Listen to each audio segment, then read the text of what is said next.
السلام علیکم ورحمۃ اللہ وبرکاتہ۔ محترم ناظرین، بڑے ہی دکھ کے ساتھ یہ اطلاع آپ تک پہنچائی جا رہی ہے کہ ضلع شاملی گاؤں بنتی کھیڑا کے رہنے والے میرے بڑے بھائی قاری محمد عارف کے والد محترم مولانا محمد علی مفتاحی کے تایا محترم بزرگوں کی نشانی حافظ عبدالوحید کا آج انتقال ہو گیا ہے۔ انا للہ و انا الیہ راجعون۔ اطلاع کے مطابق مرحوم کی نماز جنازہ کل بعد نماز جمعہ اور تدفین مقامی قبرستان بنتی کھیڑا میں ہی عمل میں آئے گی انشاءاللہ۔ متعلقین و متوسلین سے دعائے مغفرت کی درخواست ہے۔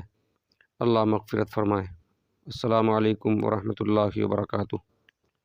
آپ سے گزارش ہے کرپیا ہمارے چینل کو سبسکرائب کریں، بیل کو دبانا نہ بھولیں اور لائک کریں، کمنٹ کریں اور شیئر کریں۔